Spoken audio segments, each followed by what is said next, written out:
So the house square foot analogy, coming right up.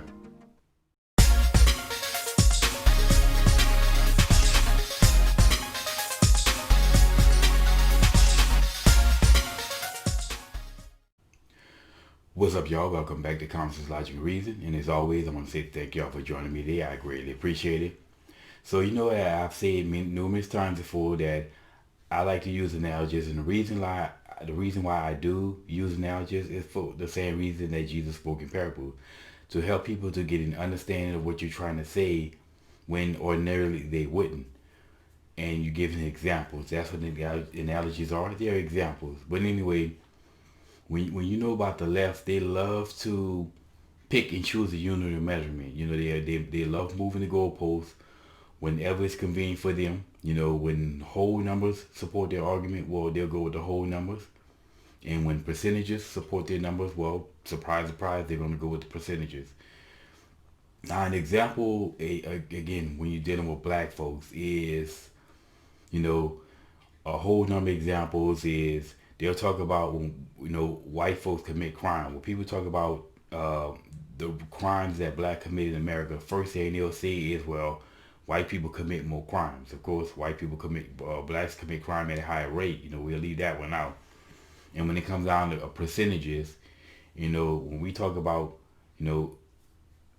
people being killed by cops, when anyone say that, well, there are more white people killed by cops than there are black people, first thing that blacks will say is, well, black people are killed at a higher rate, a higher percentage rate. So, they'll love to flip-flop back and forth. The problem is that they're never rooted or grounded in any one thing.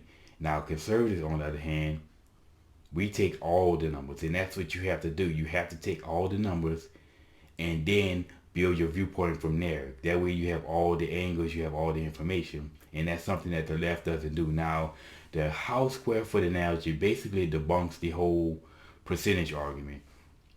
The percentage argument that black people always like to use, like to fall on, well, percentages when it's convenient. Just like blacks are killed by police officers at a higher rate. But anyway, let's say you have two different families, right? You have one family who lives in a 3,000 square foot home. You can say an average size home. And you also have another family. This is a rich family. And they live in a 2,500 square foot home, a mansion. And, the house itself is 2,000 square foot. And they have a guest home that's 5,000 square foot. Now, let's say that the family living the 3,000 square foot home, the house catches on fire, burns completely down to the ground. And the rich family, their guest house catches on fire, again, burned completely down to the ground, nothing was left. Now, who's worse off in that scenario?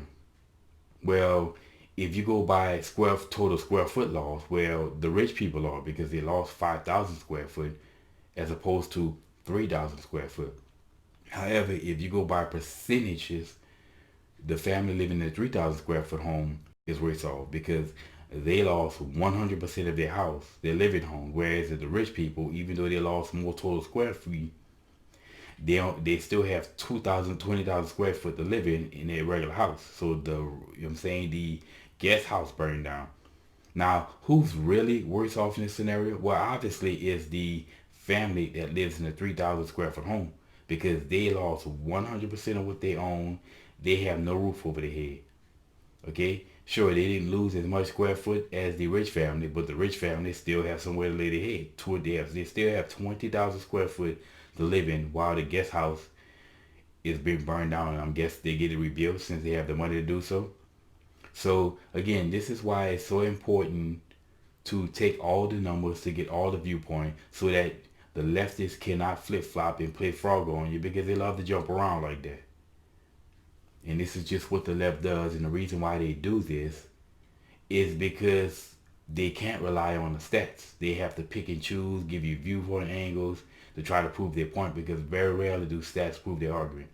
But anyway, the house square foot analogy is just yet more tool in the toolbox to destroy liberal leftists. And as always, y'all, until next time.